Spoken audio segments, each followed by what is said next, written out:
Vamos a dar inicio a este seminario solidario de MDR América Latina. El tema va a ser claves para el acompañamiento en duelos y pérdidas en situación de crisis. Está a cargo de Santiago Jacome.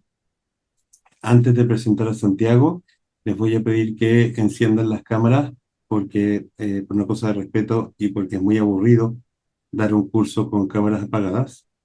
Y también les vamos a contar que ahí van a haber tiempos para preguntas durante el seminario para no interrumpir a Santiago, sino que eh, simplemente guardarlas o ponerlas en el chat y yo se las comento después en el tiempo de preguntas. ¿Ya? Les voy a presentar a Santiago Jacome. Santiago es doctor en psicología clínica, graduado de la Universidad Central del Ecuador. Es psicodramatista certificado por la Federación Brasileña de Psicodrama, la FEBRAP. Es psicodramatista docente de la Asociación de Psicodrama y Sociometría del Ecuador, la APSE.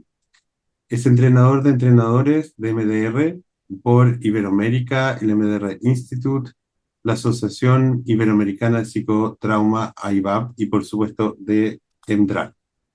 Tiene posgrado en formación de formadores por la Universidad Federico Villarreal de Perú. Fue presidente del séptimo Congreso Iberoamericano de Psicodrama realizado en Quito en 2009 y del segundo Congreso Iberoamericano de MDR realizado en el 2010. Es miembro fundador y ex vicepresidente de la Sociedad Ecuatoriana de Psicoterapia, ex presidente de la Asociación de Psicodrama y Sociometría del Ecuador. Fue docente de los posgrados de psicoterapia de la Facultad de Ciencias Psicológicas y de Psiquiatría de la Facultad de Ciencias Médicas de la Universidad Central del Ecuador.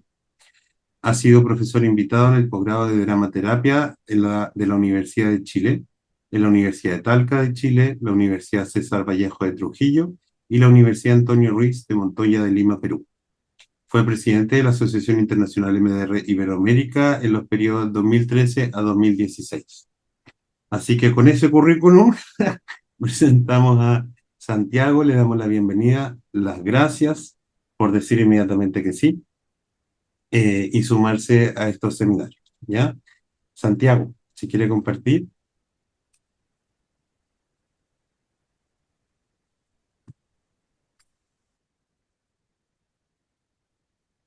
Muy bien, bueno, un cordial saludo desde Ecuador. Eh, Estoy aquí también como parte de MDR América Latina en estas jornadas solidarias a partir del desastre que ocurrió en Venezuela, como una forma de tratar de aportar, ¿no? A veces tenemos ganas de ayudar y no sabemos cómo.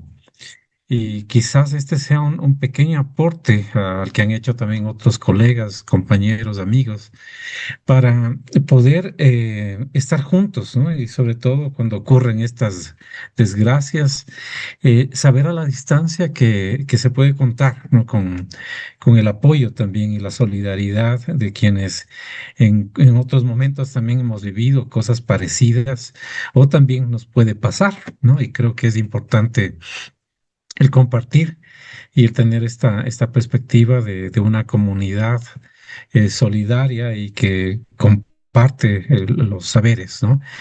El tema que voy a compartir hoy tiene que ver con las pérdidas y los duelos después del desastre. Voy a compartirles algunas claves desde mi punto de vista, algo de la experiencia y también de algunas técnicas y ejercicios que sobre todo entendería que es lo más necesario en este momento, ¿no? Tener como herramientas, tener algunas técnicas para utilizarlas con las personas de las que acompañamos.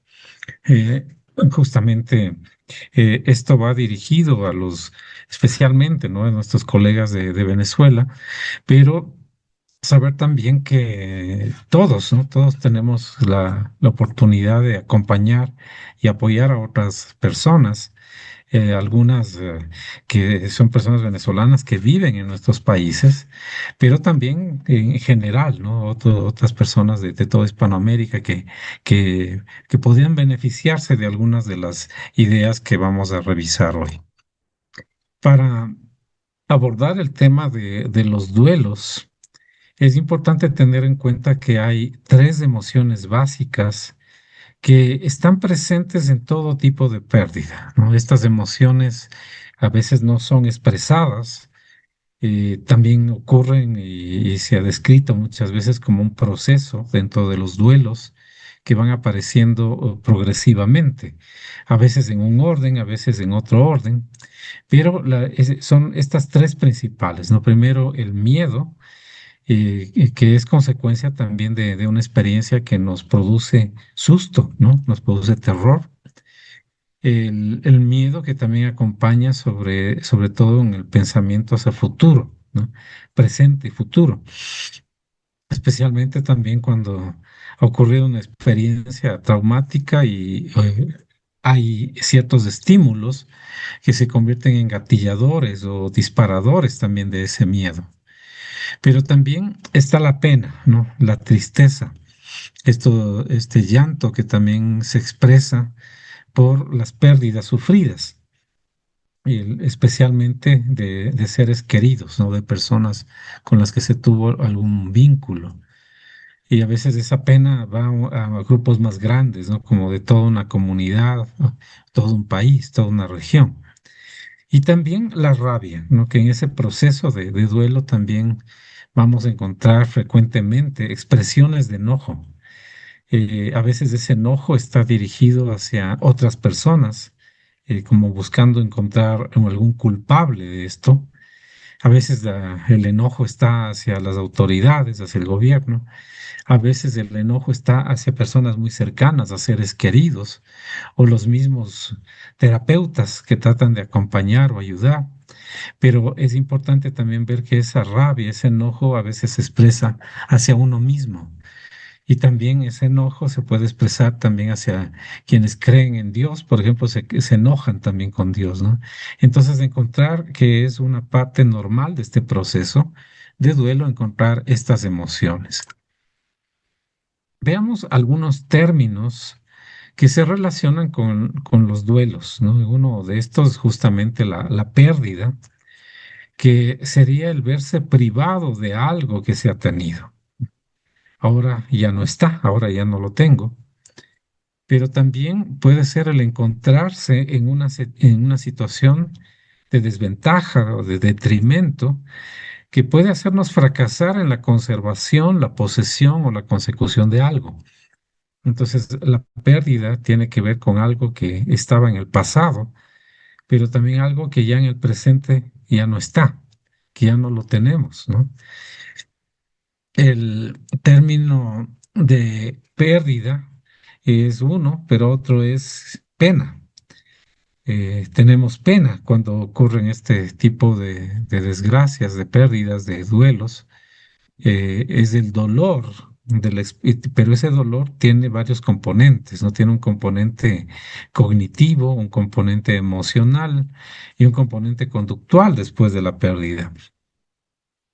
Quienes son terapeutas, sobre todo MDR, habrán visto, ¿no? Que justamente cuando nosotros hablamos de recuerdos o de experiencias, hacemos referencia a estos componentes, ¿no? Cognitivos, emocionales y también somáticos, que tienen que ver con cómo se registra esa experiencia.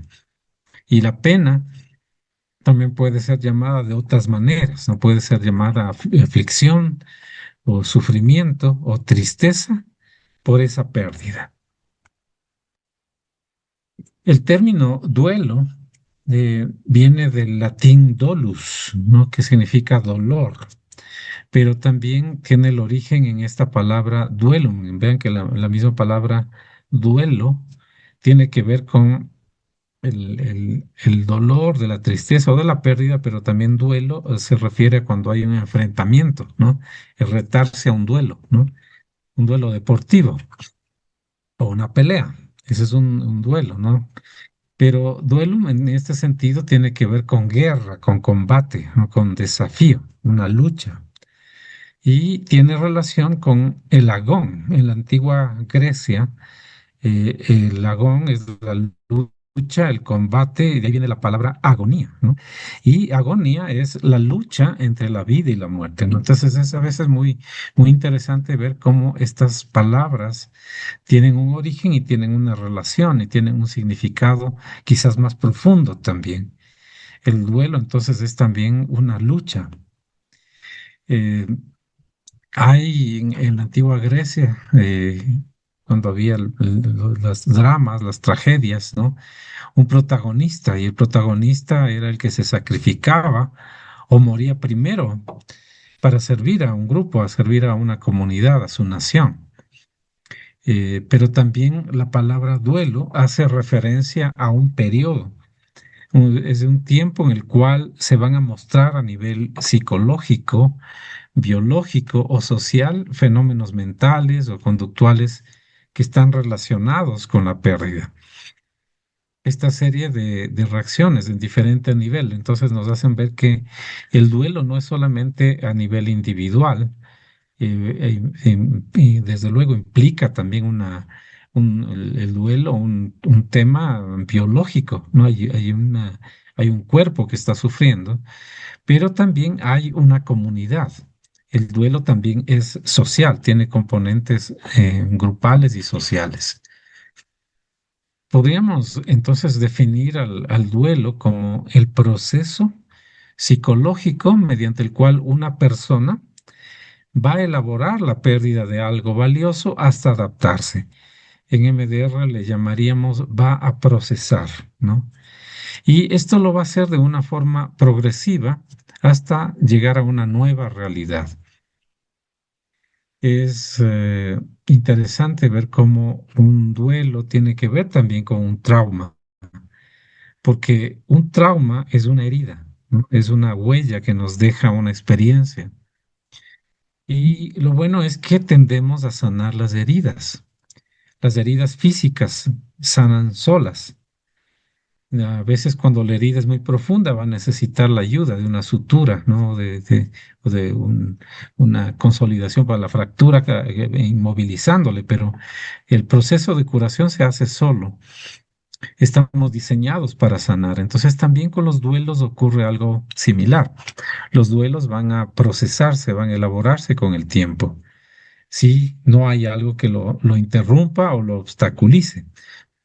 Justamente la doctora Francine Shapiro, a partir de este proceso psicológico, ella habla de el sistema de procesamiento de información a estados adaptativos, este procesamiento que lleva hacia la sanación. Un duelo se caracteriza por un estado de ánimo bajo y por la permanencia de emociones como la tristeza, el dolor, la aflicción y también el enojo, la culpa, la melancolía. Aquí vemos las emociones que mencionaba al inicio, ¿no? Justamente el miedo, está la pena, está también la ira. La pérdida es el origen del duelo. El duelo es la respuesta al vacío que deja lo que se ha perdido, sea una persona, sea un objeto, el ideal o una situación que se aleja. El pensar en el duelo no solamente es pensar en personas o pensar en bienes materiales que se han perdido, porque también puede ser que se haya perdido una ilusión o se haya perdido una esperanza. Y parte del desafío al trabajar con los duelos es también recuperar ese proyecto de vida, ¿no? De construir y de reconstruir. La palabra luto también se relaciona con las pérdidas y los duelos. ¿Qué es lo que se conceptualizaría como luto? Es la expresión social del duelo.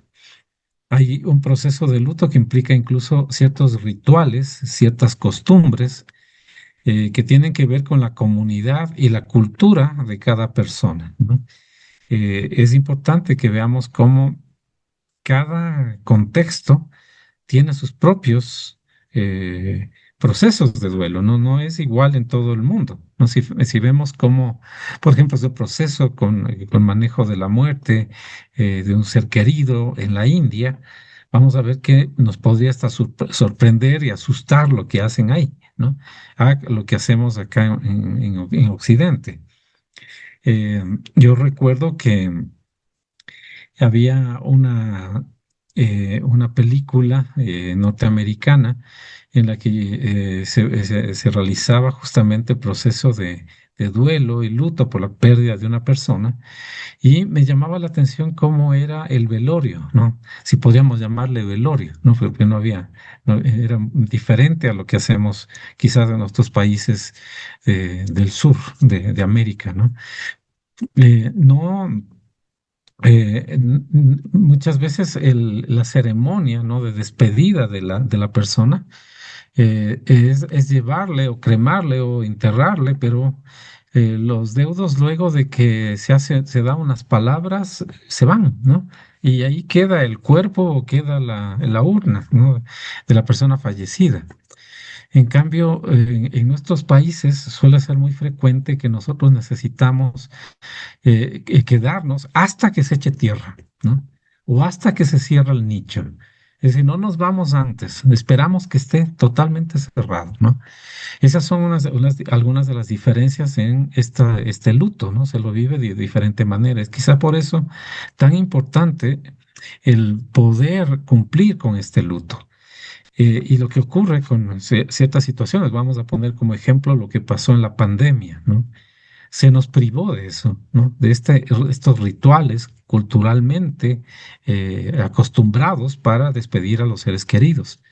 No se podía hablar con ellos, no nos podíamos abrazar, no teníamos que estar con una mascarilla. Entonces, esa época también produjo como una serie de frustraciones y de aumentar el dolor por no haber podido realizar todo esto. Y podríamos también pensar ahora, ¿no? Con lo sucedido en este terremoto terrible, ¿qué aspectos de luto también no se pudieron realizar? Porque hubo primero que estar en el rescate, ¿no? Hubo primero que estar preocupado de otras cosas, de sobrevivir, ¿no? Y no se pudo hacer esto. Ahora, ¿por qué las pérdidas generan duelos? Eh, Toda pérdida es motivada por una separación, ¿no? Permítanme un momentito que solamente está descargándose la computadora. Ya. Bueno. Em, Una separación entonces va a causar una pérdida y lo que hace que esa ausencia se convierta en duelo es el grado del vínculo afectivo, el vínculo que se hizo con el objeto, con el ideal, con el ser, con el individuo. No es lo mismo, por eso, cuando se pierde a una persona con la que no se ha tenido un vínculo cercano. Puede ser que alguien haya perdido a su madre. Pero si quien le crió no fue su mamá, sino fue su abuelita, pues su abuelita es con quien tiene un vínculo mucho más cercano afectivamente. Quizás a su mamá ni la conoció, ¿no? Entonces no va a tener el mismo significado. No es lo mismo perder una mascota, ¿no? Que uno tiene mucho cariño y lo considera parte de la familia, que sea un animalito con el que no ha tenido un vínculo, una relación. Yo recuerdo que de pequeño tenía un conejo, ¿no? Y tenía también un gallo que me regalaron desde pollito, ¿no? Entonces, para mí esa era una mascota. Hasta que un día a la señora que trabajaba en la casa se le ocurrió hacer caldo de pollo con mi mascota, ¿no? Entonces, claro, el significado de eso fue muy diferente. Yo no comí, por supuesto, eso. Entonces, fíjense que no es igual, ¿no? Sino el grado de vinculación afectiva va a magnificar o va a tener una repercusión mayor en el duelo y en la pérdida. Este vínculo se crea mediante las emociones que vienen de estos aspectos. Primero, las experiencias que se han vivido juntos, el tiempo compartido, ¿no? El valor sentimental implícito, ¿no? También la influencia que haya tenido en su toma de decisiones y el nivel de dependencia emocional por parte del afectado. Entonces, estos son los aspectos que han visto, tienen relación con el vínculo y el grado de vinculación afectiva va a afectar más o menos dependiendo de esto, ¿no? Por eso hay personas que van a llorar más o menos dependiendo del vínculo que ha tenido con esa persona. ¿Qué ocurre cuando hay un desastre que destruye la casa, lo que consideramos nuestro hogar?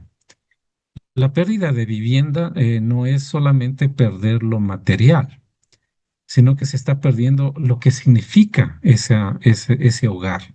Se pierde el refugio, se pierde la memoria, se pierde el sentido de seguridad. Para alguien puede ser muy doloroso volver a la casa donde vivió de joven o de niño y ver que ya su cuarto no existe o que le dieron a otra persona, ¿no? Entonces, es ese significado que tiene también el lugar, que no es solamente el hecho de lo material, sino el significado que tiene o el sentido que tiene, la experiencia que tiene. El desplazamiento y el hacinamiento que se produce también en los albergues, cuando las personas son refugiadas en algún lugar, van a intensificar ese estrés y la incertidumbre. Mientras esto más demora, pues más aumenta el estrés continuado, se le llama, ¿no? Ese es un estrés traumático continuado. No termina, continúa, no pasan los días y eso sigue. También el perder el hogar, la vivienda, rompe las rutinas cotidianas, los vínculos que existían con el vecindario, con el territorio. Más aún si se han perdido también vidas de vecinos, de personas conocidas, ¿no? El reconocer estas pérdidas como duelos que son válidos, que son legítimos, es el primer paso para acompañarlas. Entonces, no, y esto ya nos está dando una pauta. Cuando se trata de un duelo de este tipo, no le podemos decir a la persona, no, pero es lo material nomás, lo importante es que estés vivo, ¿no? Quizás a algunas personas eso les hace sentirse invalidadas, ¿no? Más bien hay que reforzar esto de, sí, has perdido y es algo doloroso, es válido que tengas un sufrimiento por aquello que está en tu memoria, que tuvo, está relacionado a experiencias de vida. Y esa pérdida de todos estos medios de vida pueden destruir, ¿no? Además del hogar, destruir el trabajo, lo de los empleos, los negocios, para otras personas sus cosechas o sus herramientas de trabajo. La pérdida económica genera entonces esta tristeza, frustración, incertidumbre sobre el futuro. Y a la final va a afectar la autoestima, también el rol familiar y el sentido de propósito de la persona. Eso, por eso mencionaba yo lo importante que es el recuperar ese propósito. Esto ya nos hablaba hace mucho tiempo. eh, algunos psicólogos y psiquiatras, sobre todo en la logoterapia con Viktor Frankl, sobre la importancia de tener un propósito en la vida. No recordemos que Viktor Frankl, él perdió todo, ¿no? Perdió su vivienda, perdió hasta su profesión, perdió su familia.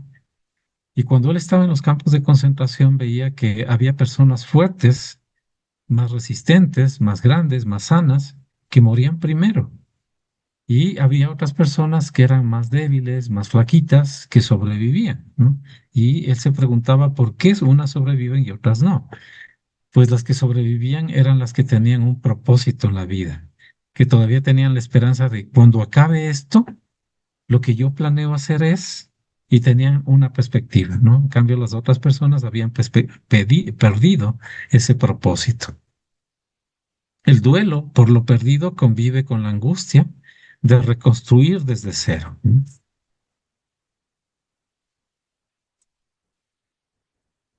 Veamos el impacto emocional del desastre por fases. Estas son las fases de un duelo, de una pérdida.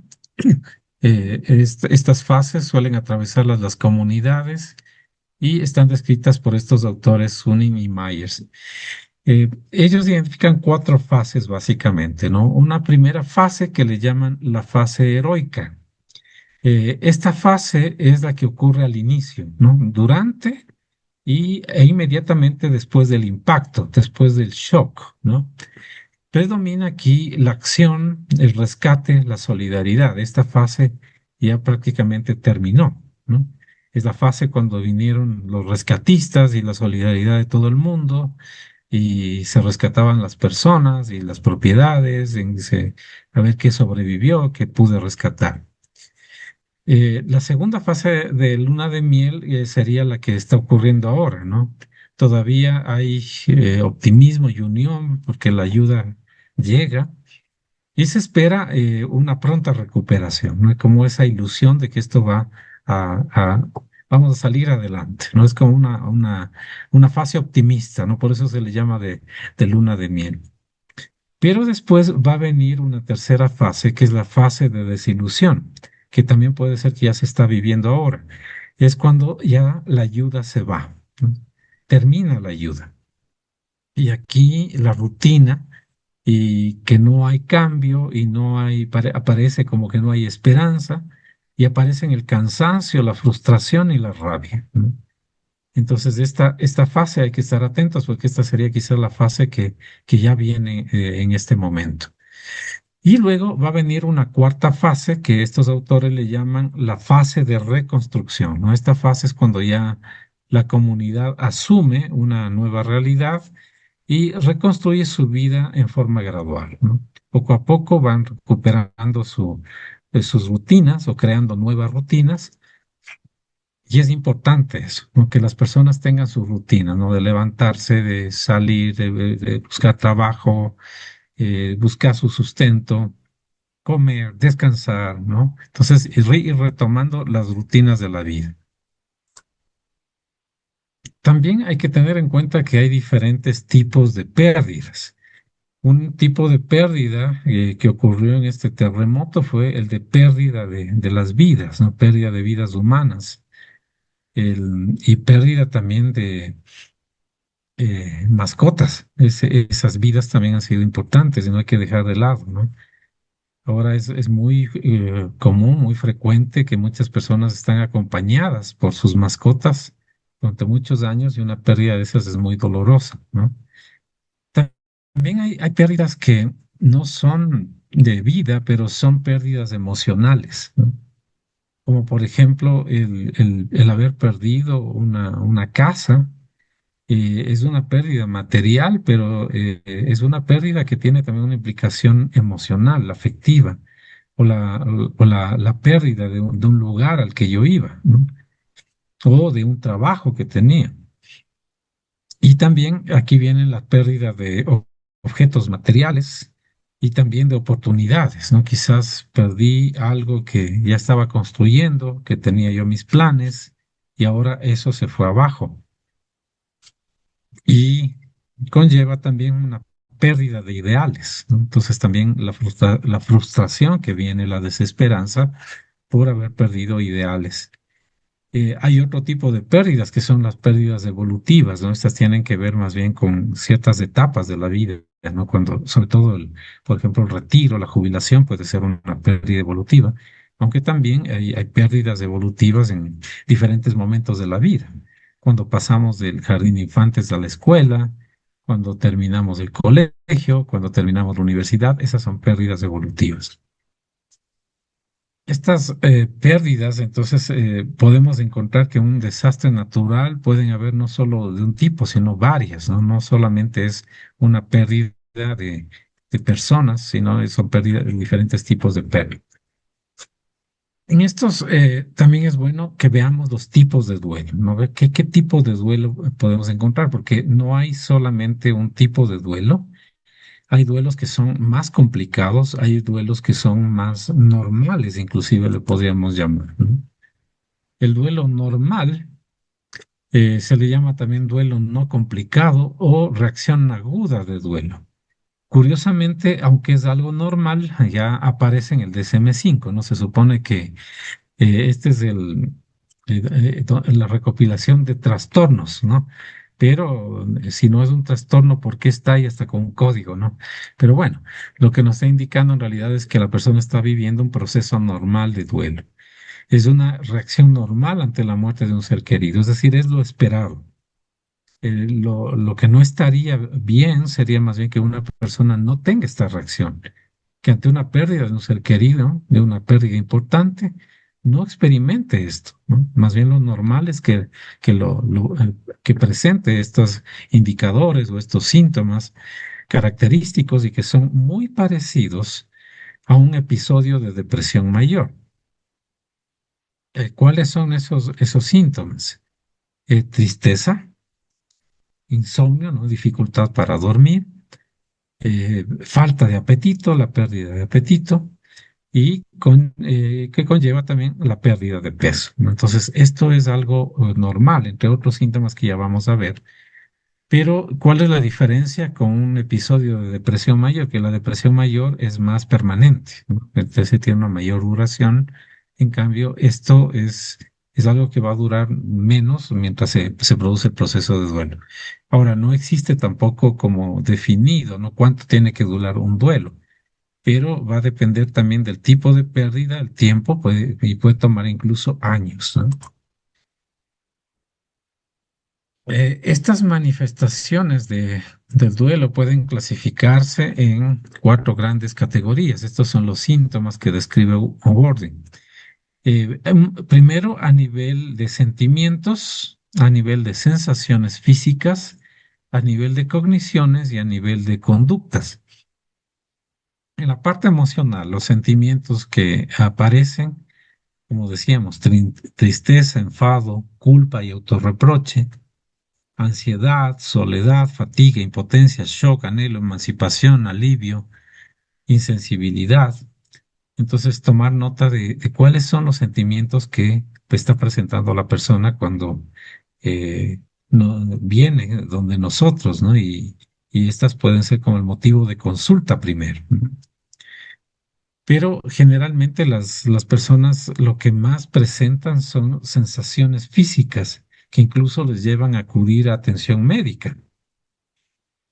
A veces son molestias en el estómago o simplemente un vacío en el estómago o presión en el pecho, presión en la garganta, una hipersensibilidad al ruido, una sensación de despersonalización, como estoy caminando y nada me parece real, ni siquiera yo, ¿no? Sensación de falta de aire, debilidad muscular, falta de energía, va acompañado de abulia, ¿no?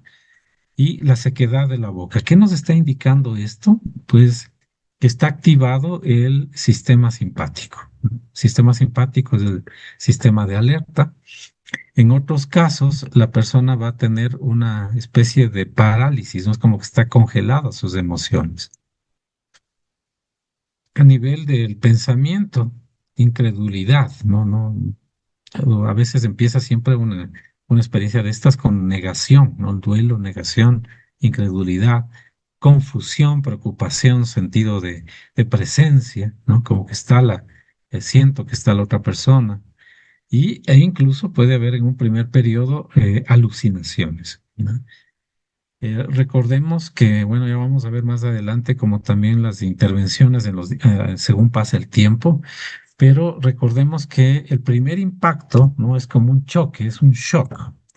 Y cuando hay un choque, este impacto lo que produce es como una fragmentación y produce una serie de reacciones que se consideran incluso normales, ¿no? Es decir, estas son manifestaciones que vamos a encontrar y que son normales, que se van a mantener por un tiempo y luego tendrían que ir desapareciendo.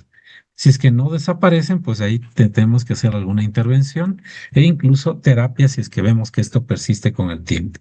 Pero cualquier tipo de intervención va a ayudar a que no se desarrolle un trastorno.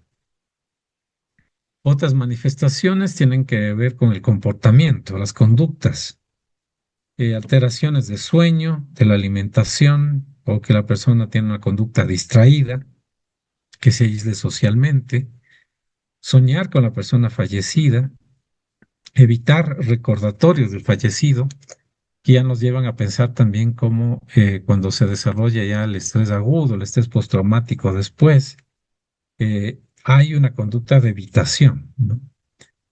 La persona también que está viviendo un duelo puede ser que en momentos esté buscando, como que busca a la persona amada, perdida, la llame en voz alta, suspire, esté hiperactiva, esté inquieta, esté desosegada, ¿no? O llore. También que visite lugares o lleve consigo objetos que le recuerdan al fallecido. Otros, en cambio, evitarán eso, ¿no? el buscar atesorar también esos objetos que pertenecieron al fallecido. Entonces, todo esto es un proceso que también ya nos está dando algunas pautas para luego la intervención y vamos a ver los ejercicios que les voy a proponer, tienen que ver también con todo este tipo de manifestaciones, como para ayudarle a la persona a procesar el duelo.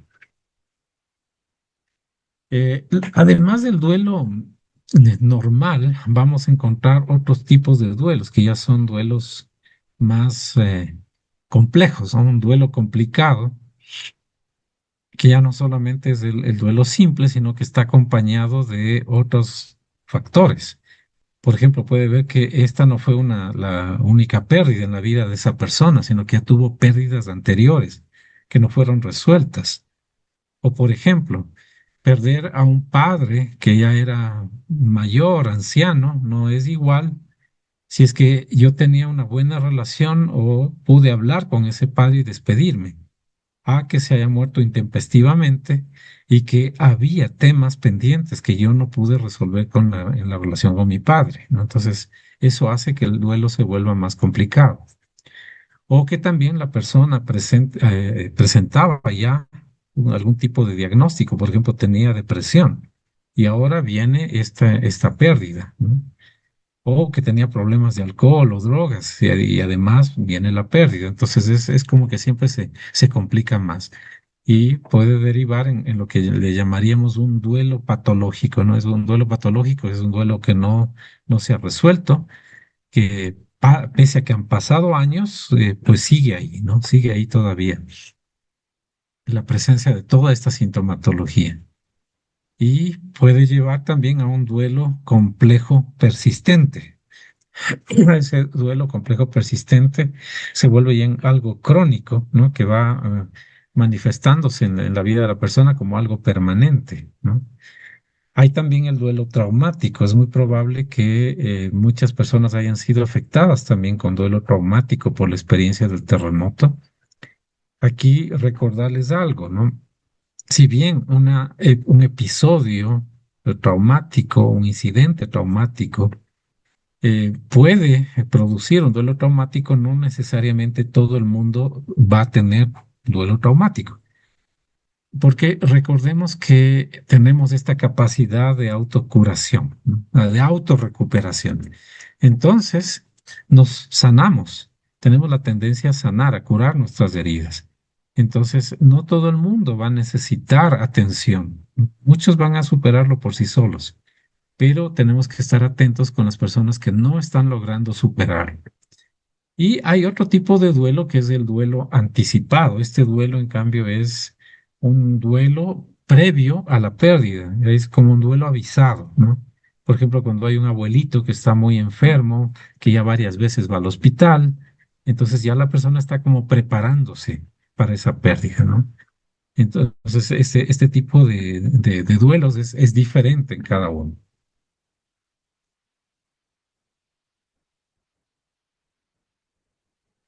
Vamos ahora a las recomendaciones prácticas. Como esta jornada, estas jornadas solidarias están enfocadas sobre todo en la experiencia del terremoto de Venezuela, pues le he enfocado también esta parte hacia psicólogos que atienden a víctimas del terremoto, ¿no? O que acompañan también a otros colegas que seguramente están también entre los afectados, ¿no? En el duelo, veíamos que no solamente es un tema individual, personal, sino que también es un tema social. Entonces hay un duelo colectivo. Y cuando hay un terremoto, se provocan pérdidas múltiples y simultáneas. Se pierde vidas y se pierde hogares, se pierde trabajo, se pierde la comunidad. Y el duelo entonces se vive de esa forma colectiva. Se ven familias, barrios, pueblos enteros, un país entero que comparte el dolor. Y aparecen aquí duelos ambiguos y sin cuerpo que son difíciles de cerrar con los ritos habituales. Es decir, los duelos que nos servían cuando fallecía un ser querido, aquí ya no son fáciles, ya no son útiles y necesitamos hacer algo más, ¿no? como darle incorporar algún elemento más para facilitar ese duelo colectivo. Y ese acompañamiento debe integrar tanto lo individual como lo familiar y lo comunitario. Quizás en en diferentes contextos, ¿no? Según donde cada uno trabaje, estar acompañando solo a una persona, pero podríamos ver también que hay ciertas actividades o ciertas técnicas que podríamos utilizarle con un grupo familiar o con una comunidad, ¿no? También. Entonces podemos ver ahí, yo creo que siempre la ventaja de trabajar en grupo es que se llega, ¿no?, a más personas, pero además de eso se activan ciertos factores del grupo que ayudan a una mayor contención y a una mayor resolución del afrontamiento del duelo. Eh, de hecho, ¿no? Trabajar con duelo implica también trabajar con primeros auxilios psicológicos.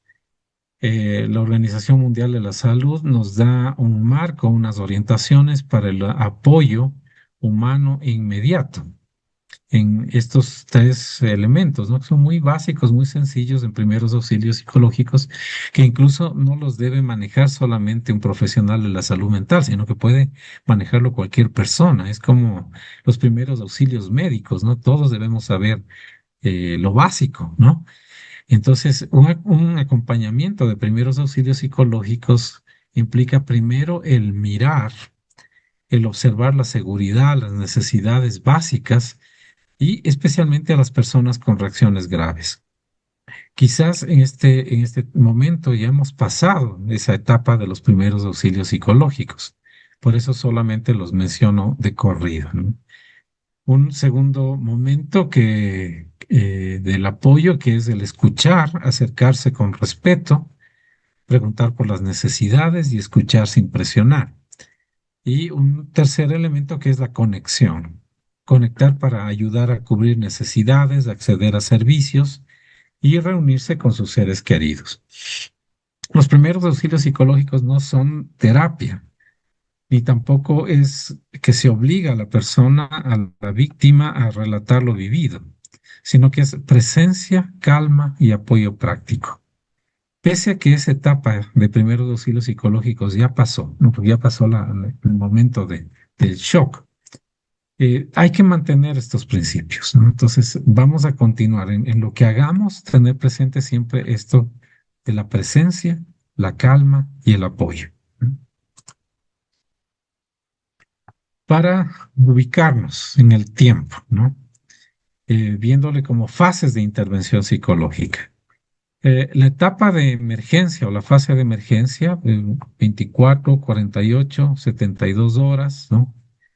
Es una etapa donde lo que se busca es sobre todo garantizar la seguridad de las personas, darles contención, darles primeros auxilios psicológicos, teniendo en cuenta que siempre lo material va primero, los primeros auxilios médicos van primero, ¿no? Esta etapa ya, o esta fase ha pasado ya, pero estamos en las siguientes, que es la posinmediata, que en las semanas siguientes, en la que se trata de normalizar las reacciones, dar apoyo grupal y fortalecer redes. Quizás en este momento ya existen también ya redes que están actuando, y justamente lo que estamos haciendo aquí también es como una red de apoyo, de contención también a quienes están trabajando de manera más cercana y directa con los afectados de primera línea.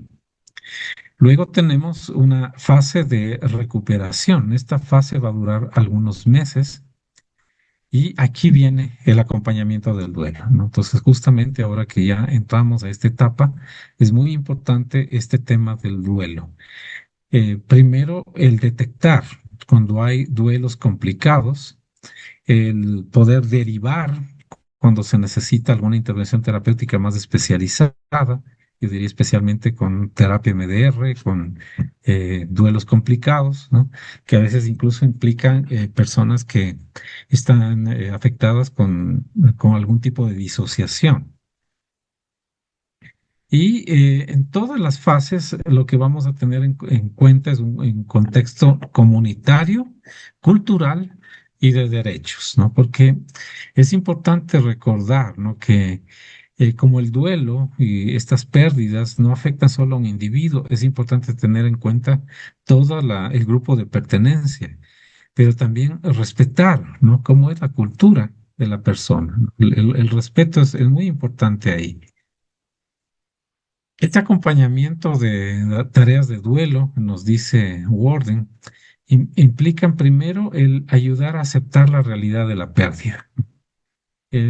No, a veces la noticia, como se da de una pérdida, no es difícil, o a veces quienes lo hacen, que generalmente son los médicos, lo dan de una forma que a veces es más traumática que la pérdida misma, ¿no?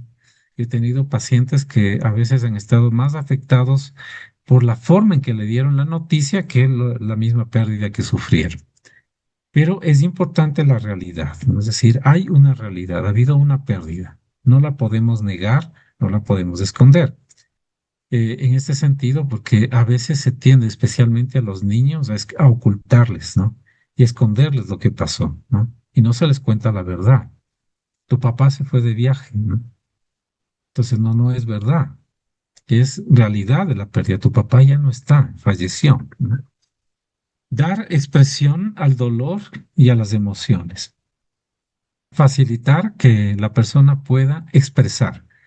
Y aquí voy a compartirles yo algunas estrategias que me han sido de utilidad para ayudar a la expresión, ¿no? Como a sacar. Especialmente porque a veces las personas que están viviendo un duelo traumático no pueden poner en palabras lo sucedido, no pueden poner en palabras sus emociones. Entonces necesitamos buscar otras formas de expresión de su dolor, de sus sentimientos. Otro aspecto es el adaptarse a un entorno donde falta lo perdido, ¿no? No puedo volver atrás y hacer como que no pasó, sino que tengo que aprender a vivir con esta nueva realidad. Y la nueva realidad es que tengo que aprender a vivir sin esta persona o sin estas personas. Y reubicar emocionalmente lo perdido y continuar viviendo, ¿no? Entonces, lo que he perdido tengo que darle un lugar, pero tiene que ser un lugar nuevo. No puede ser algo que yo lo voy a llevar cargando todo el tiempo. Tengo que dejarlo en un lugar o tengo que soltarlo porque tengo que seguir con mi vida, ¿no?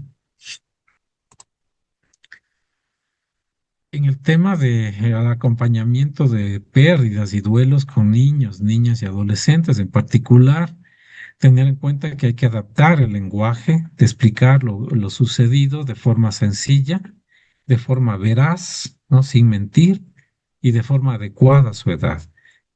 Yo diría que es muy importante esto de la adecuación, de algo que es adecuado, y lo voy a ejemplificar con algo que a veces yo he visto, sobre todo que he trabajado en algunos temas como prevención de drogas o prevención de conductas sexuales inadecuadas.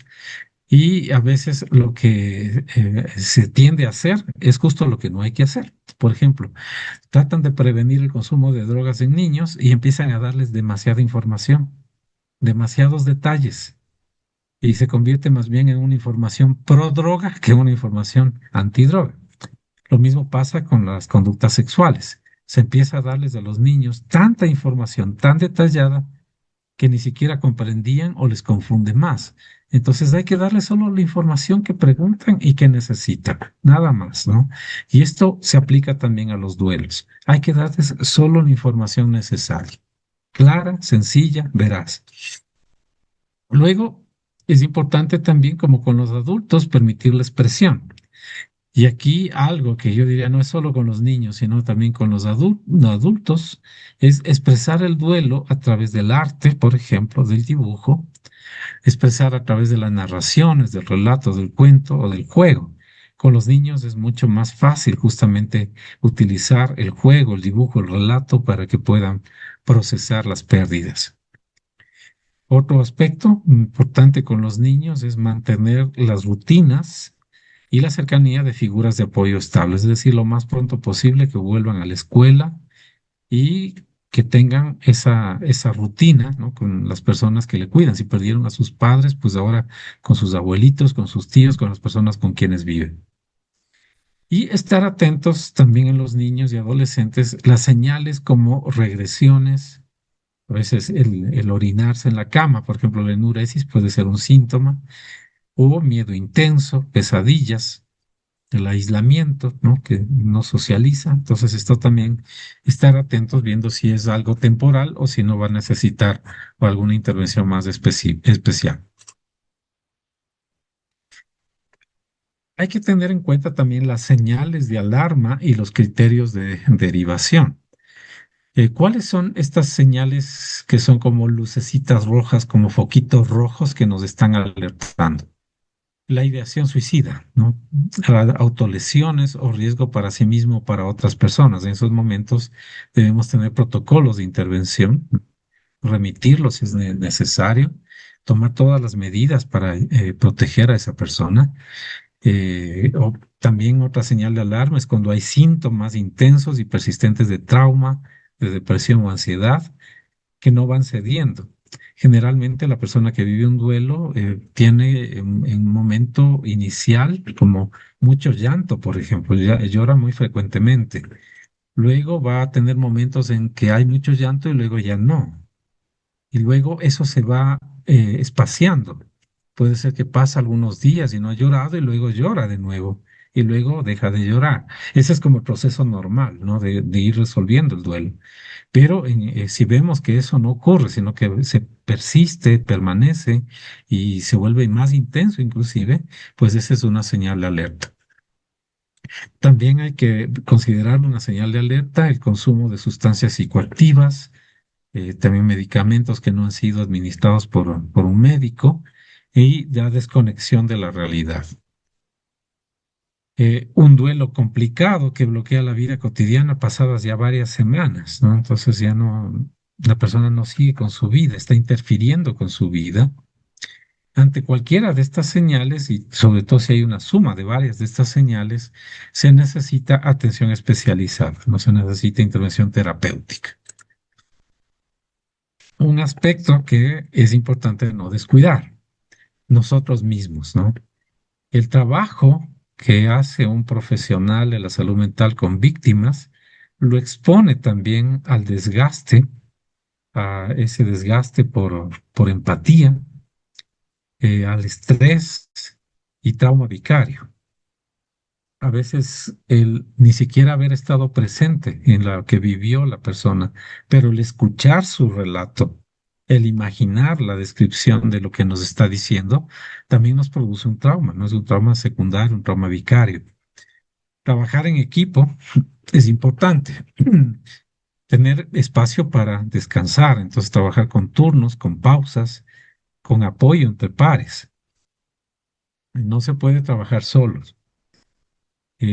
Hace algunos años tuvimos también un terremoto muy fuerte en Ecuador, en una zona de la costa de Ecuador, y hubo mucha gente que se entusiasmó por ir a ayudar, ¿no? Entonces, sin planificación, sin considerar, sin que había que armar un equipo, que había que tener turnos, que había que tener los recursos para ir, se fueron a la zona cero del desastre. ¿Qué ocurrió? Que pasaron los días y empezaron a consumirse ellos mismos los víveres que habían llevado para dar a las personas que habían sido víctimas, ¿no? Del desastre. Y después de unos días, ellos deambulaban, ¿no? Por la zona del desastre y se convirtieron en también afectados, ¿no? Ya no eran ayuda, eran ahora también afectados y tuvieron que sacarles de ahí, ¿no? Entonces, una intervención tiene que tener en cuenta esto, ¿no? Que tenemos que coordinar, ser equipo, hacer turnos, descansar, hacer pausas, tener momentos de debriefing, reconocer los propios límites y también buscar supervisión cuando se necesita. Hay que cuidar el descanso, los vínculos y las actividades que dan sentido. No se puede estar todo el tiempo, porque tampoco es que se va a poder hacer con todo, ¿no? Hay una metáfora de que había un incendio en el bosque y había un colibrí que iba hacia un pequeño charquito, tomaba un poco de agua en su pico y botaba unas dos gotitas de agua, ¿no? Y un elefante que estaba ahí le veía al colibrí y veía el incendio, ¿no? Entonces, un momento dado, el elefante le para al colibrí y le dice, mira, pero no te das cuenta, eres un tonto. No vas a poder apagar este incendio, es tan grande. Ni yo, que soy un elefante, puedo apagarlo. Peor tú, ¿no? Y el colibrí le dijo, sí, yo sé que no voy a poder apagar el incendio, pero al menos hago mi parte, ¿no? Entonces, eso es importante. Nosotros hacemos nuestra parte, lo que podemos. Hay límites. Y cuando ya no podemos, pues tener también espacios de descanso, de actividades de la vida, que son parte también de continuar con nuestra vida. Y cuidado de los cuidadores, ¿no? Cuidar de quien cuida también es parte de esa intervención. Quizás alguien no puede atender directamente a las víctimas, a los afectados, pero puede atender y ayudar a sus colegas, ¿no? Tanto en supervisión, covisión, acompañamiento. Cuando acompañamos después de un desastre, ¿qué es lo que no se debe hacer? Aquí está el no en grande, ¿no? Primero, no forzar a la persona a hablar o revivir el trauma antes de que esté lista. Hay personas que prefieren quedarse calladas y que no están listas todavía para expresar. No minimizar el dolor con frases hechas del tipo hay que ser fuerte, todo pasa por algo, ¿no? Tampoco presionar hacia una recuperación rápida o negar la magnitud de la pérdida, ¿no? No es para tanto, ya vamos a, esto se va a solucionar mañana, ¿no?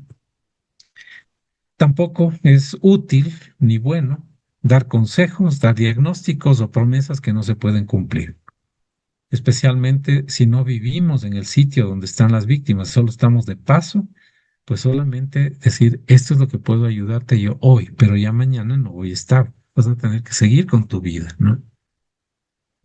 No, algo que no se puede hacer, descuidar la confidencialidad y las diferencias culturales del duelo, ¿no? Entonces también tener en cuenta que los que nos cuentan las personas es sagrado, no es parte de su vida y hay que guardarlas. Ahora, ¿qué sí podemos hacer? Estas son estrategias que podemos hacer para acompañar el duelo.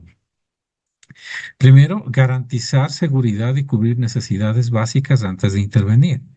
Que la persona tenga dónde refugiarse, dónde dormir, o qué comer, o que tenga líquidos, o que tenga vestido, eso va primero.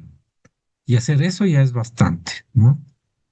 Escuchar, escuchar con respeto, validando las emociones y normalizando las reacciones. Yo suelo utilizar un mensaje de las tres Ns. Les digo, tienes que ver que tus emociones, lo que estás sintiendo es normal, natural, necesario. Entonces, si tú sientes esas emociones que mencionábamos al inicio, si sientes miedo, es normal, natural, necesario. Si es que tú estás sintiendo pena, tristeza, normal, natural, necesario. Si es que tú estás sintiendo ira, es porque es natural, normal y necesario. Normalizamos las emociones. También es importante favorecer el apoyo social y la reconexión con la comunidad. Se sobrelleva mejor un desastre juntos, apoyando, ¿no? Rescatar rituales de despedida adaptados al contexto del desastre. Después voy a presentarles algunas ideas de rituales de despedida que pueden ser útiles en estos momentos, ¿no? Para trabajar el duelo. Fortalecer el afrontamiento y la resiliencia de la persona. Esta parte de que podemos sanar nuestras heridas, ¿no? E identificar casos de riesgo y derivar cuando sea necesario, ¿no? Cuando también parte del proceso de ayuda, de acompañamiento, es identificar a las personas que necesitan más acompañamiento cercano u otras medidas. Veamos algunas técnicas y recursos que podrían ser útiles para pérdidas y duelos. Primero les voy a compartir quizás algo que tiene que ver con mi formación inicial en psicodrama. Como no es tan conocido a veces el psicodrama, pues les explico que básicamente la palabra drama tiene que ver con representación. Entonces es una forma de representar por parte de, nosotros les llamamos el protagonista, al paciente o al cliente, los acontecimientos de su vida, tanto del pasado, del futuro, o acontecimientos reales o imaginarios, internos o externos. No solamente hablar de ellos, sino representarlos de alguna manera. Esto permite explorar y detectar aquellas escenas de la vida que le impiden el crecimiento del individuo. En el caso del desastre, aquellas escenas dolorosas o traumáticas. Entonces, fíjense que la palabra drama nos lleva justamente a la palabra acción. Acción, ustedes pueden ver que tiene la misma raíz de actuar, actualizar. Y es porque acción no significa necesariamente movimiento, ¿no? O escenificar algo, sino que tiene que ver con poner en el presente, en el aquí y ahora. Acción entonces es movimiento, pero también es actualizar. Cualquier contenido, no solamente pedimos a la persona que nos relate, nos refiera, que nos cuente, que es algo verbal, sino que lo transforme en acción, haciendo que ese evento se vuelva en algo que está ocurriendo en el aquí y el ahora. Por eso la palabra representar también es actuar. Ustedes pueden ver, por ejemplo, en la fotografía de arriba, esa puede ser una dramatización, ¿no? Usando personas, pero en la parte de abajo ustedes pueden ver estas figuritas, estos muñequitos. También es una dramatización, es una representación, ¿no? Hay un concepto que se utiliza no solo en psicodrama, sino también en diferentes formas terapéuticas, que es de trabajo con la realidad fantástica, con la fantasía, con la imaginación. En psicodrama, este concepto se llama realidad suplementaria.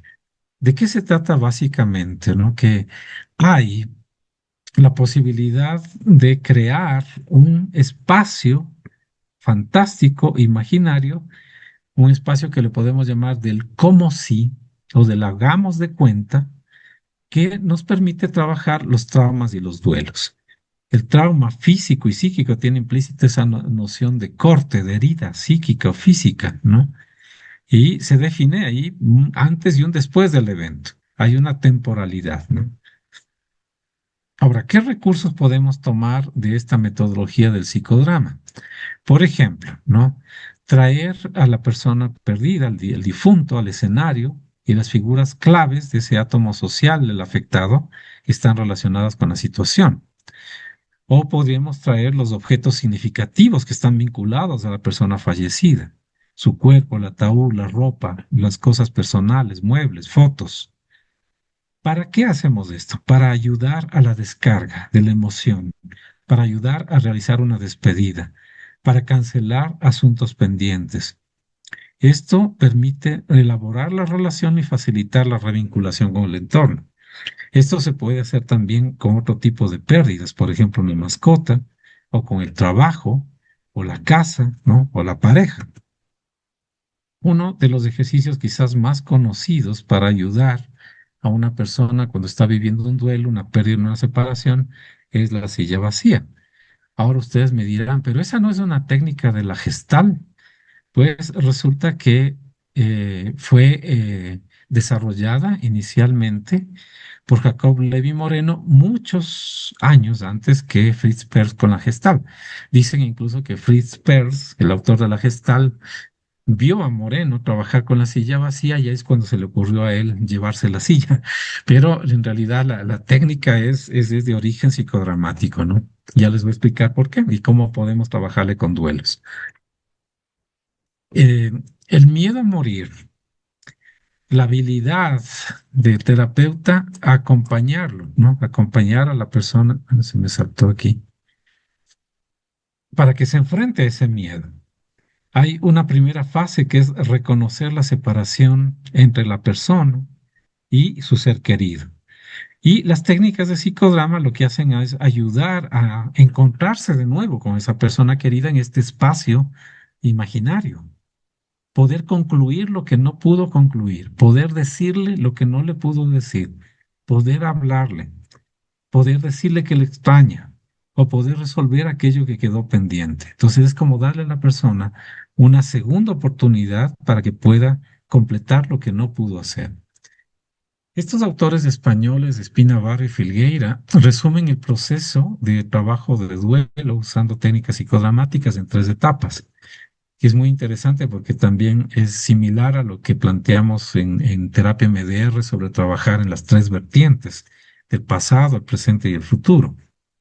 En el pasado, tomar conciencia y reconocimiento de la muerte y la cancelación de asuntos pendientes, ¿no? En el presente, la despedida, la descarga emocional de las vivencias contenidas. Y en el futuro, la búsqueda de apoyos externos en el entorno, que aún sin sustituir a la figura perdida, ayuden a hacer la pérdida más soportable.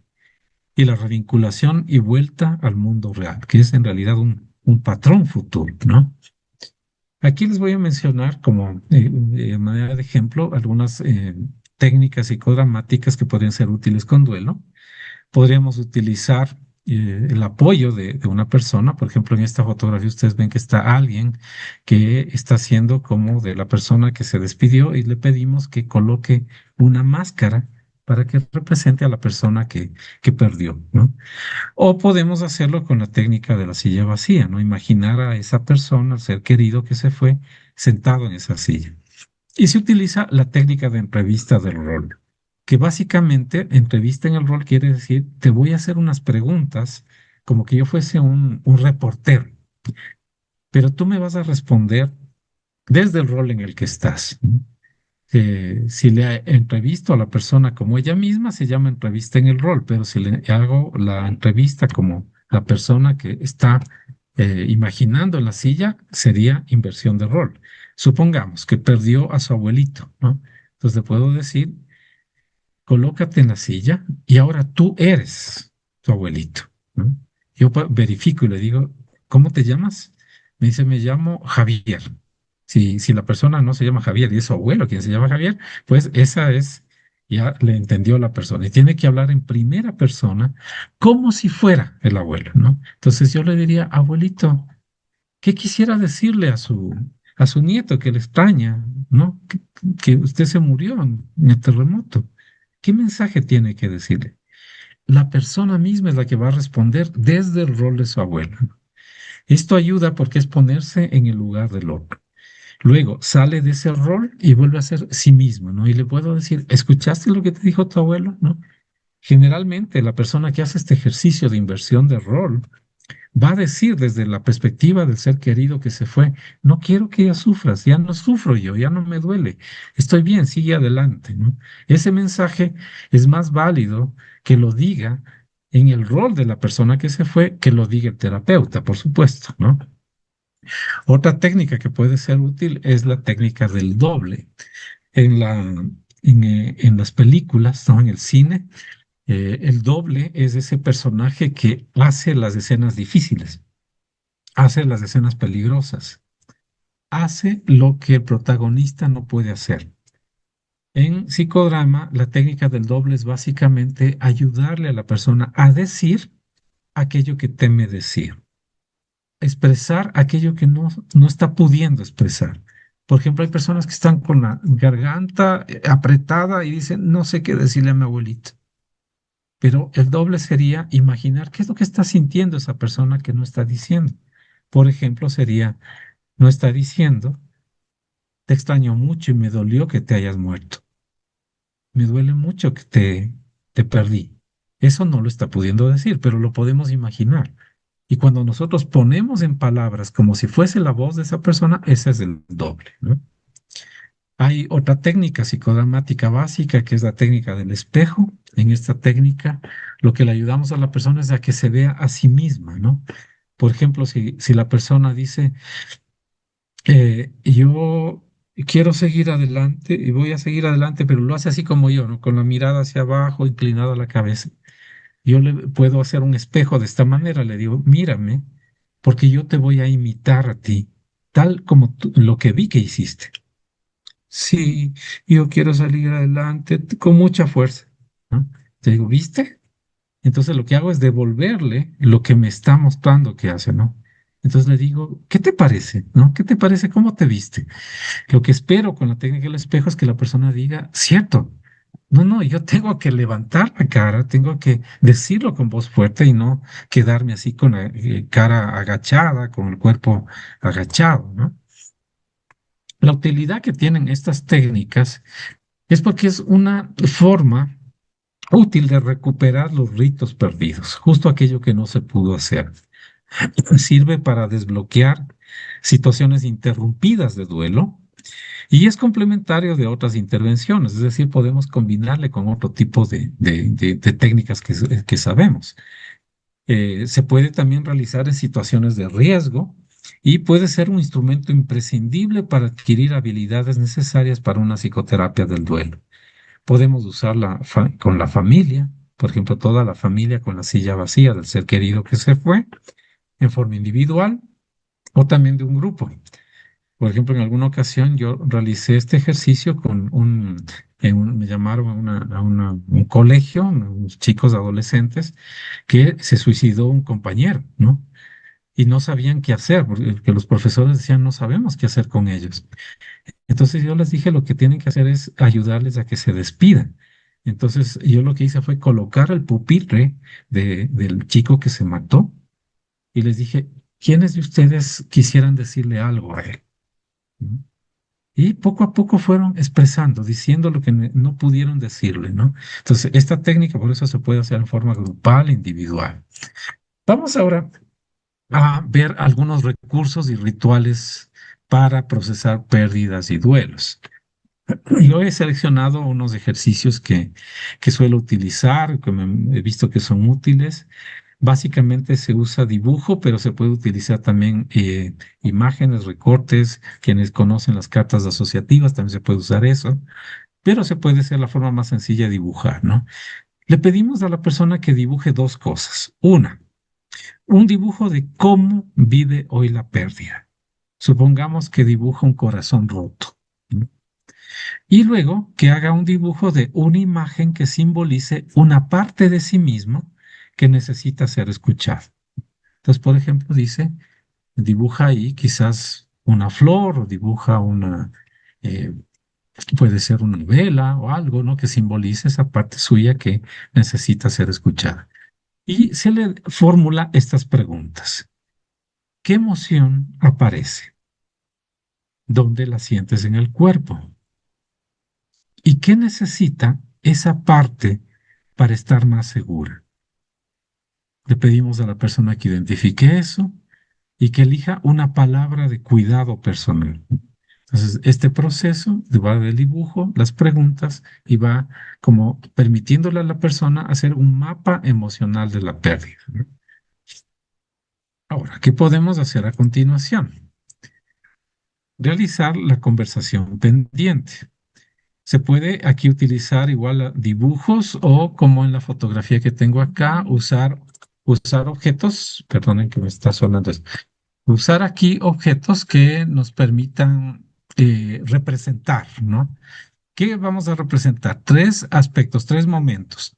El pasado, el presente y el próximo paso. Es básicamente pasado, presente, futuro.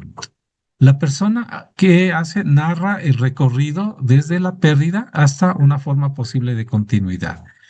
Entonces, vamos a representar cómo fue la pérdida, el pasado, cómo la estás viviendo ahora en el presente y el próximo paso.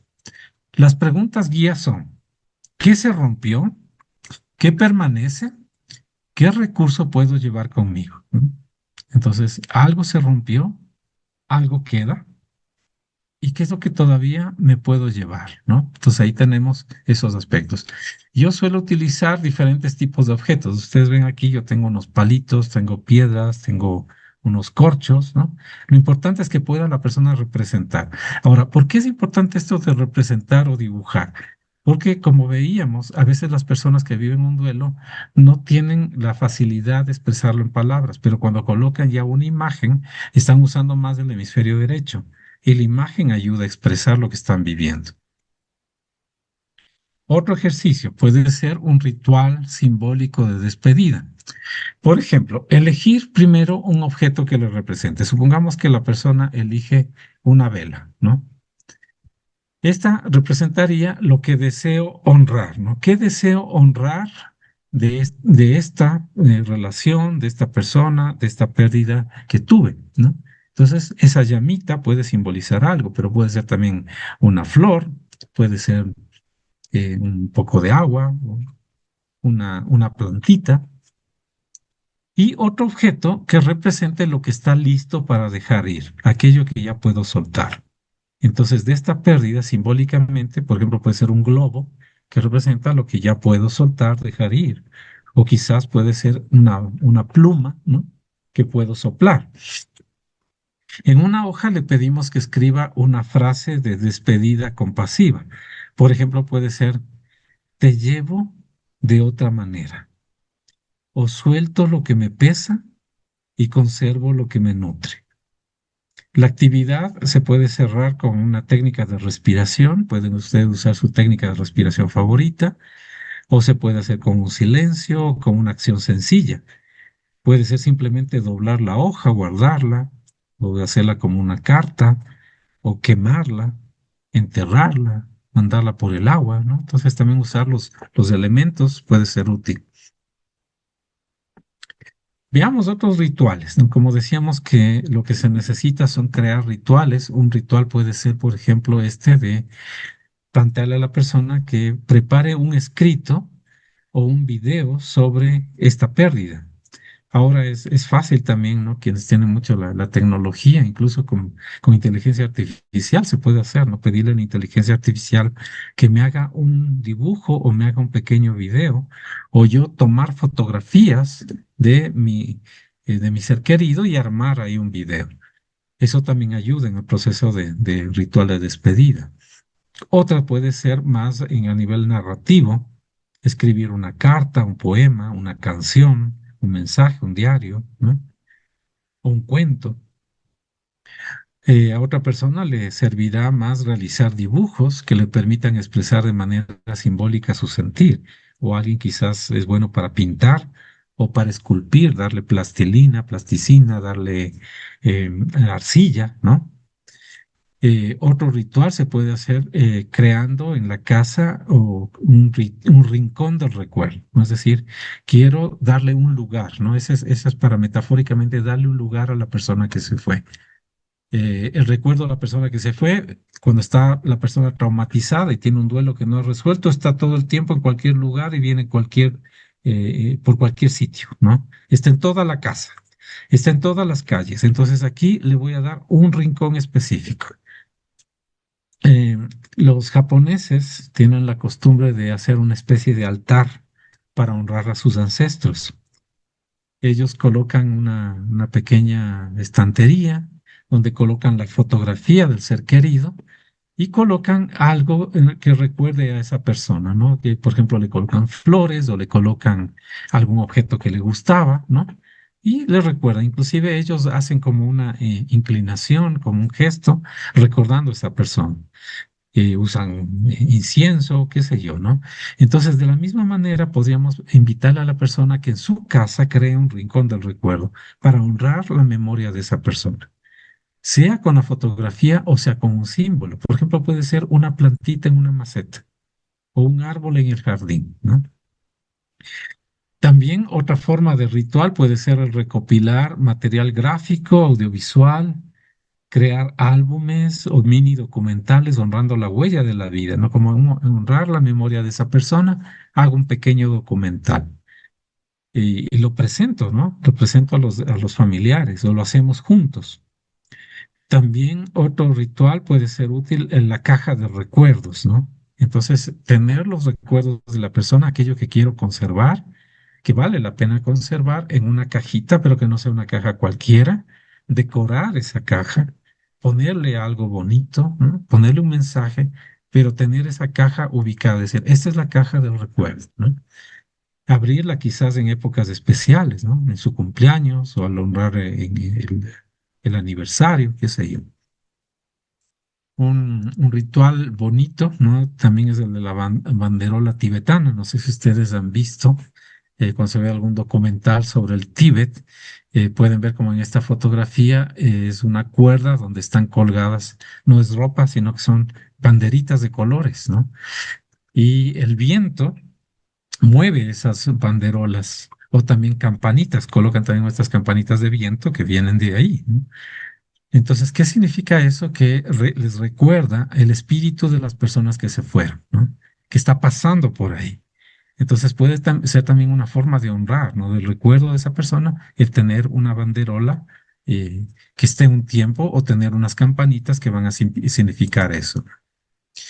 Otros rituales que podemos encontrar, que son rituales de despedidas sociales, que se pueden hacer incluso a distancia para personas que sufren una pérdida. Pensaba especialmente de Venezuela, que muchas personas han migrado y no han podido volver y ahora perdieron a sus seres queridos, ¿no? Entonces, ¿cómo ayudarles, no? Se puede trabajar ahora, podemos conectarnos por Zoom, ¿no? Y realizar una reunión previa, preparatoria, para ponernos de acuerdo cómo honrar, de hacer una reunión para honrar a esa persona, realizar una especie de ceremonia o de encuentro virtual.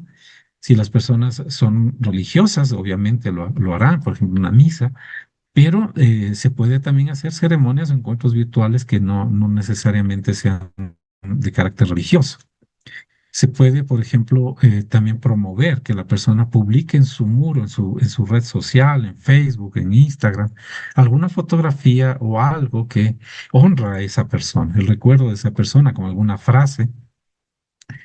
El realizar una actividad simbólica conjunta, como esta que decíamos, ¿no? De hacer una banderola o de hacer un álbum o hacer una presentación en PowerPoint, ¿no? Con fotos, el compartir recuerdos y momentos especiales.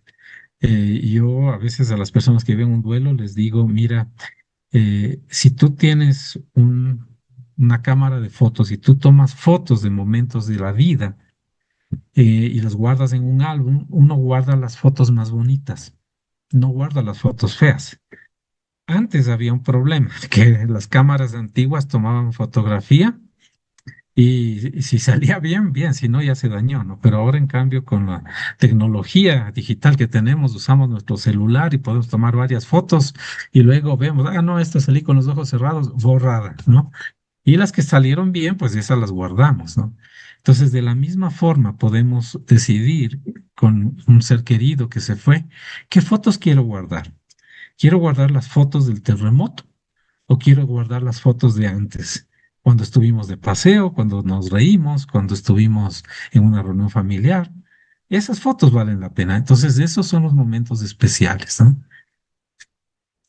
También puede ser la construcción de una página, ¿no? En honor a esa persona. Ahora que se usa mucho lo virtual, ¿no? Se puede hacer esto. Y bueno, yo les voy a compartir toda esta presentación, se las envío para que a través de Media América Latina, Patricio les va a mandar un formulario y luego ustedes se anotan para que les llegue esta presentación. Y tienen aquí también alguna bibliografía recomendada de algunos autores que trabajan el duelo, en algunos hay incluso ejercicios y orientaciones para eso, ¿no? Esto es básicamente lo que he querido compartirles hoy. Tenemos también con Belén Roma, que ahora justamente ya no está por acá, entonces hacíamos estos talleres juntos, pero hacemos un curso de 8 horas que profundiza, ¿no? Trabajo con duelo y lo ofrecemos generalmente una vez al año. Les avisaremos también cuando lo hagamos el curso más extenso, ¿no? Bueno, no sé si hay ahí alguna preguntas o comentarios que podamos ahí revisar.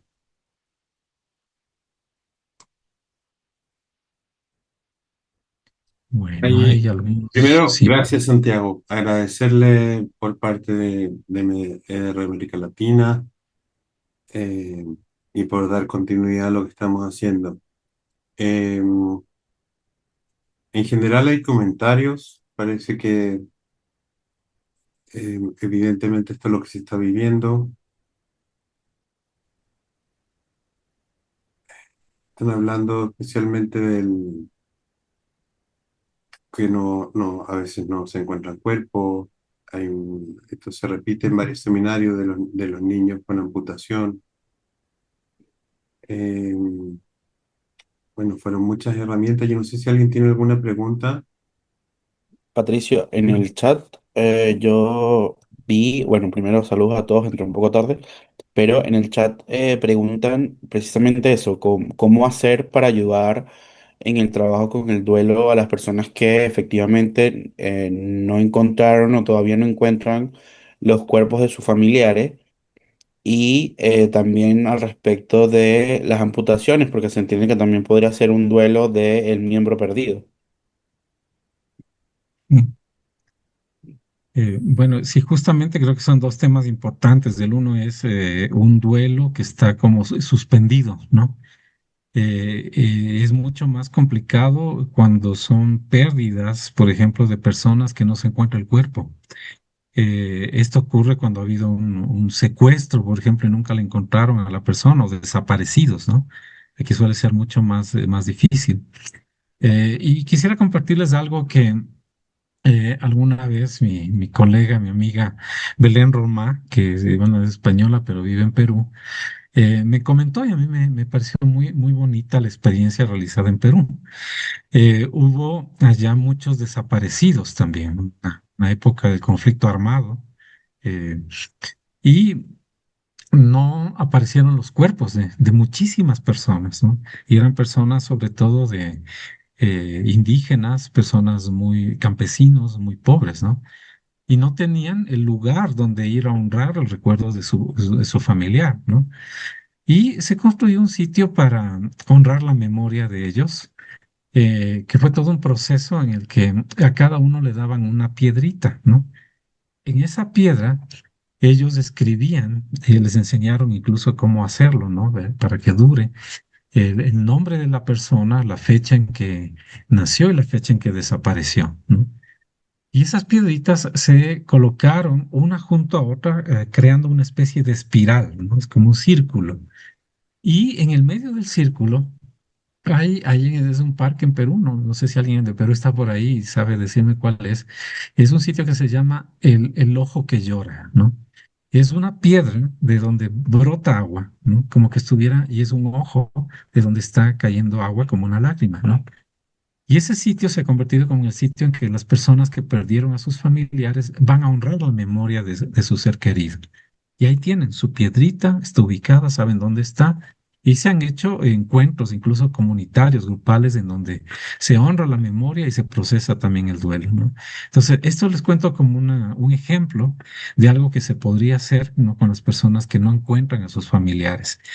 Ahora, el otro planteo era sobre amputación. La amputación también es una pérdida, es una despedida, es un duelo. Eh, eh, Igual, no quisiera compartirles como con un ejemplo de algo que me comentó una alumna mía que eh, justamente yo le enseñé algunas técnicas psicodramáticas y ella trabajaba en la unidad de quemados. Entonces ella me contaba que lo más difícil era justamente cuando la persona no quería que le amputaran ya la mano, o sea, ya la mano estaba necrosada y tenían que amputársela, no había más, ¿no? Entonces, ¿cómo despedirse de esa mano? Entonces, ella lo que hacía es esta técnica que les expliqué de la silla vacía, pero con su mano, ¿no? Entonces, como hablando con su mano, y luego les decía, ahora imagínate que tu mano te habla a ti. Entonces, ella le ayudaba, ¿no? Que tenía ya como una pauta, un guión por la experiencia y les decía, por ejemplo, si yo fuese tu mano, te diría, mírame, ya no funciona, ya no te sirvo, vas a tener que seguir sin mí. Entonces, ese tipo de frases y ese tipo de diálogo de ir y venir de vuelta permitía que se pudieran despedir del órgano que perdieron, ¿no? Eh, Esta es difícil, es complicadísimo ¿no? Trabajar con este tipo de pérdidas. Si alguien lo hace, pues mi admiración, porque es un tema que nos mueve mucho, ¿no? Y hay que también tener un espacio más grande de autocuidado cuando uno trabaja con esto. Pero hacer esto, ¿no? Yo les recomendaría, así como podemos hablar con el ser querido que se fue, podemos hablar con la mano, podemos hablar con el perrito, podemos hablar con la casa, podemos hablar con la ciudad que ya no está, ¿no? Entonces podemos hacerlo de esta forma. Creo que hay una mano levantada. Erinson, adelante. Gracias, Santiago, y por esto tan bueno que nos ofreciste hoy. Eh, Mi pregunta va dirigida sobre todo a cómo transmitir esto que tú nos traes a colegas que no están formados o formadas en trabajo grupal y en este tipo de herramientas que son corporales. Me he encontrado mucho con eso y mucha gente sigue insistiendo en que la gente hable o en escuchar o en que vamos a escuchar, cuando eso no es lo que ayuda ahora, más bien está haciendo mucho daño. Bueno, un poco eso por ahí. Eh, sí, bueno, justo una de las recomendaciones era no forzar a hablar, ¿no? Sino dejarle a la persona que no solamente puede estar escuchando, pero yo creo que es útil usar justamente estas técnicas de representación, ya sea por el dibujo o la expresión por el arte, ¿no? Entonces, tal vez a estos colegas recomendarles, ¿no? Que una imagen dice más que mil palabras. Entonces, es mejor utilizar una imagen, una metáfora, hacer un dibujo y que hable lo que pueda hablar, ¿no? Es bueno decirles a los pacientes que vemos que están en esa situación, no estás obligado a decir lo que no estés listo, ¿no? No estás obligado a hacer lo que no quieras hacer todavía. Pero te propongo que hagamos hoy esto. Y hacemos uno de los ejercicios que les propuse, ¿no? Que les voy a enviar también para que ustedes los tengan. Gracias, Eris. Gladys. Y comentó de las cartas asociativas. ¿Podría hacer un ejemplo o explicar un poquito cómo las usas en el tema de duelo? Y muchísimas gracias por el aporte maravilloso que ha dado. Gracias. Bueno, las cartas asociativas no son otra cosa que pequeñas obras de arte, ¿no? Son pequeñas pinturas. Pinturas diversas, ¿no? Que representan diferentes situaciones, pero que son sobre todo metáforas, ¿no? Bueno, justo hoy no traje porque no era el tema de trabajar con cartas asociativas, pero por ejemplo, ustedes pueden buscar en una revista quizás una fotografía de una flor que está surgiendo de entre las piedras, ¿no? O en la calle, en medio del cemento, del hormigón, nace una flor, ¿no? Esa es una metáfora, esa puede ser una imagen asociativa. Entonces, ese tipo de imágenes, ¿no? Que hay muchas variedades de cartas asociativas. Incluso se puede, uno en internet pueden fabricar, ahora se puede hacer hasta con las inteligencia artificial. Hazme una imagen asociativa, una carta asociativa de tal tema, ¿no? Entonces, se puede hacer, por ejemplo, esto de representar esos tres momentos, ¿no? El pasado, que fue la experiencia, lo que yo sentí al momento del, del desastre, o después del desastre, cómo me sentí. Por ejemplo, puede ser una flor marchita, ¿no? O un montón de piedras, ¿no? Esa puede ser la imagen metafórica de cómo me sentí. Entonces, en lugar de solo decirle con palabras, decirlo con una imagen. Otra imagen, actualmente, ¿no? ¿Cuál es mi necesidad? Entonces, busca ahora una imagen que represente tu necesidad. Por ejemplo, puede ser una fotografía de dos personas abrazándose, ¿no? Tal vez mi necesidad es esa ahora. Necesito que me consuelen, que me sostengan, que me den ánimo. Y una tercera imagen que represente el siguiente paso, ¿no? El paso hacia el futuro, mi plan de vida. Entonces quizás pueda ser un sol que está naciendo en el ocaso, ¿no? Entonces esa sería una tercera imagen. Entonces lo que se hace es hacer un relato con las tres imágenes, ¿no? Entonces básicamente es usar las cartas de esta forma, ¿no? No sé si de esa manera les pude ilustrar un poquito como de lo que se trata, ¿no? Gracias. Bueno, ahí aquí dice para los psicólogos que estamos fuera del país, ¿no? Y atendemos afectados del terremoto online. ¿Qué técnicas pueden ser más efectivas en este sentido desde la distancia? Bueno, creo que la pandemia justamente tuvo algo bueno y es que nos preparó para hacer frente a estas situaciones, ¿no? Y en línea tendríamos que hacer lo mismo que yo le sugería hacerlo de esta manera, hacerlo a la distancia, ¿no? Se puede hacer, es simplemente adaptarlo a un contexto online. No. Igual funciona, ¿no? Igual va a funcionar. Bueno.